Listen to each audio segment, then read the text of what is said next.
Hi friends, कैसे हैं आप सभी। और जरा ये सोचो कि चांद, मंगल, गुरु और सूर्य आदि ग्रह और तारों की खोज ही ना होती और जहां लोग पुरानी बातों पर विश्वास रखते हो, वहां नई साइंटिफिक बातों को बताना और समझाना कितनी मुश्किल झेलनी पड़ती होगी, कितना टॉर्चरों से गुजरना पड़ता होगा।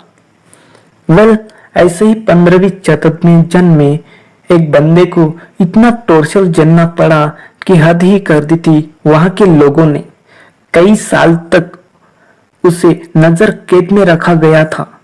ईश्वरीय मान्यताओं से छेड़छाड़ करने के उपरांत सारी उम्र कारावास की सजा सुनाई गई थी। यस, मैं बात कर रहा हूं गैलीलियो गैलीली के बारे में। इस महान विचारक का जन्म आधुनिक इटली के पिसा नामक शहर में एक संगीत तज्ञ परिवार 15 फरवरी 1567 में हुआ था। उनके पिताजी एक महान संगीत तज्ञ थे। वे ल्यूट नामक वाद्य यंत्र बजाते थे। यही ल्यूट नामक वाद्य यंत्र आगे जाके गिटार और बेंजो के रूप में विकसित हुआ।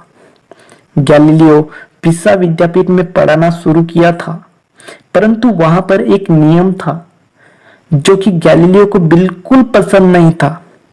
वहां के नियमों का न पालन करने पर गैलीलियो को दंड भरना पड़ा और आगे जाके वो नौकरी भी छूट गई।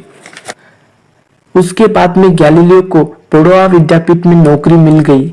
वहां पर गैलीलियो को अपने मनपसंद काम करने का खुला आसमान मिल गया था। गैलीलियो पहला साइंटिस्ट था जो कि प्रकाश की गति को नापा था।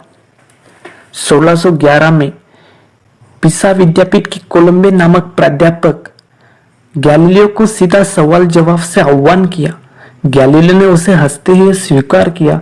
उस प्राध्यापक ने पूछा कि बर्फ का टुकड़ा पानी में क्यों तैरता है, तो गैलीलियो ने जवाब दिया कि बर्फ का टुकड़ा पानी से हल्का होता है, इसलिए पानी में तैरता है। परंतु उस प्राध्यापक ने अरिस्टोटल की थ्योरी अनुसार जवाब दिया, बर्फ का टुकड़ा बारीक होता है इसलिए पानी में तैरता है। परंतु हमारे गैलीलियो महाशय ने एक दूसरा बारीक टुकड़ा उठाकर पानी में रखा तो वो सीधा पानी के अंदर डूब गया। वहां पर उस प्राध्यापक की और अरिस्टोटलवादी की पूरी बेइज्जती हो गई। गैलीलियो ने देखा कि दो लेंस एक साथ करने से दूर की चीजें पास में दिखाई देती है और वहीं से हमारे गैलीलियो महाशय दूरबीन बनाना शुरू कर दिया था। दूरबीन का उपयोग ज्यादातर जहाजों में होने लगा।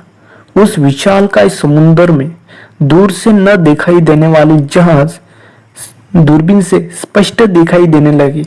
इवन जहाज के अंदर का इंसान भी स्पष्ट दिखाई देने लगा। गैलीलियो ने सोचा कि हम समुद्र में दूर की जहाज स्पष्ट देख सकते हैं, क्यों ना हम चांद को भी देखें। और क्या, गैलीलियो महाशय ने अपनी दूरबीन समुद्र की ओर से आकाश की ओर बढ़ाई और सारा विज्ञान और खगोल शास्त्र का इतिहास ही बदल गया। गैलीलियो ने चंद्रमा की धरती देखी, घूमने का तरीका जाना और आगे बढ़ते हुए गुरु, मंगल और अन्य ग्रह की स्टडी की। गुरु की स्टडी करते वक्त गुरु के 4 उपग्रहों को देखा। ये सब सूर्य की परिक्रमा कर रहे थे। इससे जाना पड़ता कि सूर्य पृथ्वी की परिक्रमा नहीं करता, बल्कि पृथ्वी और अन्य ग्रह सूर्य की परिक्रमा करते थे। गैलीलियो उस समय रातों रात हीरो बन गया था, लेकिन वहां के शासक ने पुराने विचार को छेड़छाड़ करने के उपरांत गैलीलियो को सजा दी गई। उन्हें नजर कैद में रखा गया था और उनको कुछ भी डिस्कवरी करने से और छापने से मना कर दिया गया। नजर कैद की स्थिति में उन्हें बहुत से रोगों से पीड़ित होना पड़ा।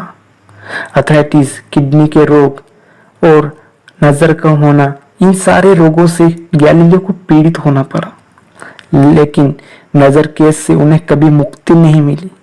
उसी अवस्था में 8 जनवरी 1642 में गैलीलियो का देहांत हो गया।